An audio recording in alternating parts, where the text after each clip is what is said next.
What if the single most powerful predictor of how long you live had nothing to do with your diet, your VO2 max, or how many cold plunges you take per week, and almost nobody is actually training it correctly? I'm talking about heart rate variability, and specifically a protocol that's been quietly gaining serious traction in sports science and longevity research over the last 18 months. Not just measuring HRV, not just sleeping more and hoping your number goes up. I mean deliberately systematically training your autonomic nervous system the same way you train a muscle. And the specific angle that has researchers genuinely excited right now is something called resonance frequency breathing combined with biofeedback loops. And the data on what it does to your stress resilience over time is honestly kind of wild.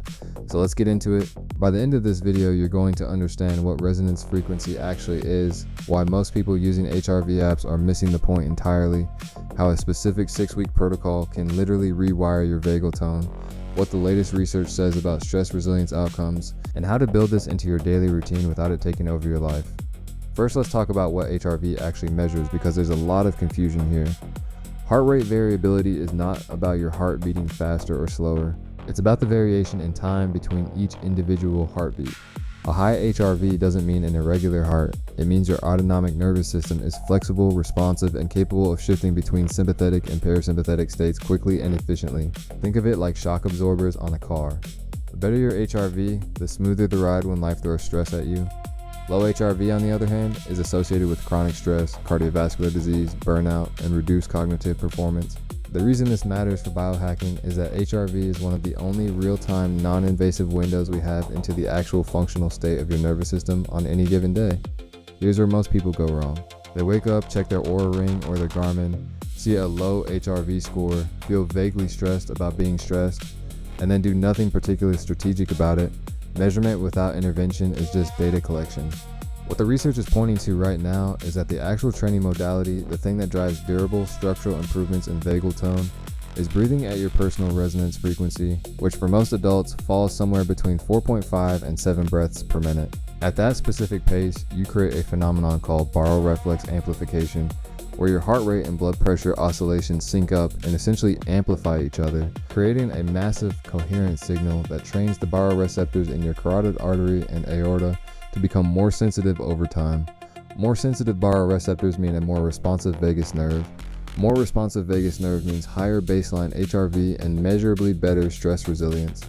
The 6-week protocol that's been generating serious attention involves 2 20-minute biofeedback sessions per day, one in the morning and one in the early evening, where you breathe at your identified resonance frequency, while a device or app gives you real-time feedback on your HRV waveform.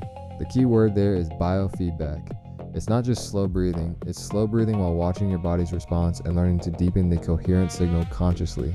Studies out of institutions like the HeartMath Institute and clinical trials using devices like the Polar H10 chest strap have shown that 6 weeks of this protocol produces statistically significant increases in resting HRV, reductions in perceived stress scores, lower cortisol awakening response, and improved performance on cognitive tasks under pressure. What's particularly interesting is that the gains appear to persist even after people stop the formal protocol, suggesting genuine structural changes in autonomic regulation rather than just an acute relaxation response. Now let's talk about finding your personal resonance frequency, because this is where it gets practical and also where most people skip a step. The general range is 4.5 to 7 breaths per minute, but your specific number is unique to your physiology. The way to find it is to sit quietly with an HRV sensor and try different breathing paces, 4.5, 5, 5.5, 6 breaths per minute, and observe which one produces the largest, smoothest oscillation in your HRV readout. That peak is your resonance frequency. Apps like Elite HRV, HeartMath's Inner Balance app, or even the free eSense Respiration app can give you a live waveform view. Once you've identified your frequency, that becomes your training target for the 6-week block. Morning session ideally before caffeine, evening session at least 2 hours before bed.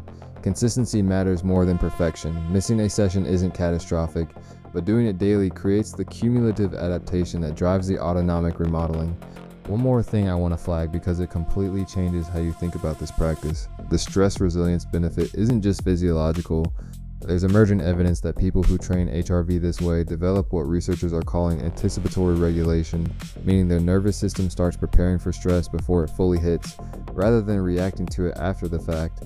Cortisol spikes are blunted, the prefrontal cortex stays online longer under pressure, decision quality under stress improves. For athletes, executives, parents, anyone operating in high demand environments, that is not a small thing. That is the difference between performing and crumbling when it actually counts. The bottom line is this: HRV is not a passive score you check in the morning. It is a trainable physiological capacity. Resonance frequency biofeedback training is the most evidence-backed, time-efficient method we currently have for building durable autonomic resilience. 6 weeks, 40 minutes a day.